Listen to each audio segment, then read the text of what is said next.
മറ്റൊരു ചോദ്യം ശ്രദ്ധിക്കുക.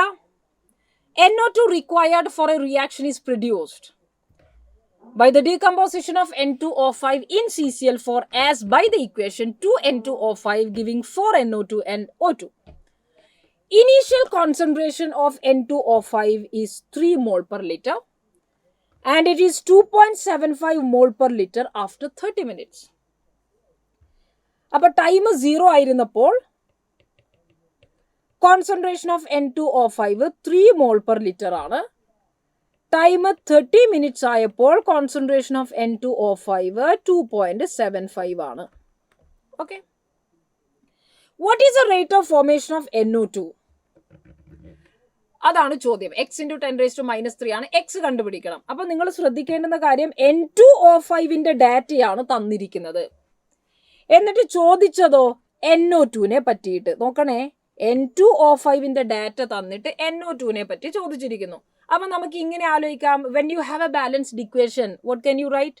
ഒരു ബാലൻസ്ഡ് ഇക്വേഷൻ എനിക്ക് ഇങ്ങനെ എഴുതിക്കൂടെ? Rate of reaction is equal to -1/2 d/dt of reactant is equal to plus 1/4 d/dt of NO2 is equal to plus d/dt of O2. എന്തിനാണ് ഇങ്ങനെ ഒരു റിലേഷൻ തന്നെ നമ്മൾ നോക്കുന്നത്? ബിക്കോസ് N2O5ന്റെ ഡാറ്റയിൽ നിന്നും നമ്മൾ NO2 കണ്ടുപിടിക്കാനുള്ള ശ്രമത്തിലാണ്. Now let us find rate. Rate is equal to -1/2 d/dt of N2O5. N2O5, so this is 1/2 -1/2 d/dt of N2O5 എന്ന് പറഞ്ഞാൽ delta N2O5 by delta T ആണ്. അപ്പൊ N2O5ലുള്ള മാറ്റം എന്താ? Initially N2O5 3 mole per litre ആയിരുന്നു. കുറച്ചു കഴിഞ്ഞപ്പോൾ അത് 2.75 ആയിട്ട് മാറി അല്ലേ? By initial time delta T എന്ന് പറയുന്നത് ഇനീഷ്യലി 0 ആയിരുന്നു, കുറച്ച് കഴിഞ്ഞപ്പോൾ 30 മിനിറ്റ് ആണ്. അപ്പൊ ഇത് നമ്മൾ ചെയ്യുമ്പോൾ നമുക്ക് കിട്ടുന്നത് എത്രയാണ്? It is 0.25/60. അതായത് 0.25 1/4 ആണ്. 1/4 × 60 240. ഇതാണ് എനിക്ക് കിട്ടിയത്. Or this is equal to 1000 by 240 × 10⁻³ 100/24 എന്ന് പറഞ്ഞാൽ 4 പ്രാവശ്യം പോവും, 96. ബാക്കി 4 അത് നമുക്ക് ഒരു പ്രാവശ്യം കളയാം. സോ 24 പോയി ബാക്കി 16 വരും. 160ലേക്ക് ഏതാണ്ട് 24 6 പ്രാവശ്യം പോവും. യെസ്, 6 പ്രാവശ്യം പോവും. പിന്നെ നമുക്ക് 6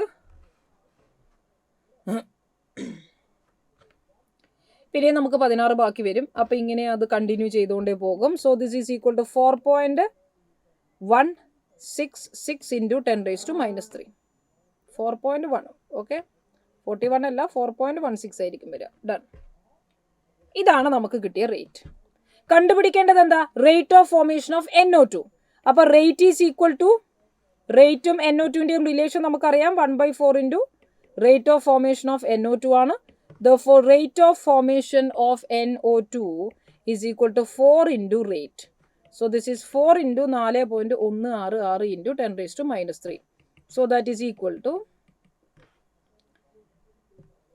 24 2 ബാക്കി 4 5 6 4 16 16.6 അഥവാ 17 × 10⁻³ കാരണം 10⁻³ നിലനിർത്തിയിട്ട് x ആണ്. നമ്മൾ round of two nearest integer ആണ്. 16.6നെ 17 ആയിട്ട് റൗണ്ട് ഓഫ് ചെയ്യുകയും നമ്മുടെ ആൻസർ 17 ആയിട്ട് മാറുകയും ചെയ്യും. So your answer will be 17. 17 ആണ് നമുക്ക് ഇതിൽ കിട്ടുന്ന answer. This is A question from chemical kinetics.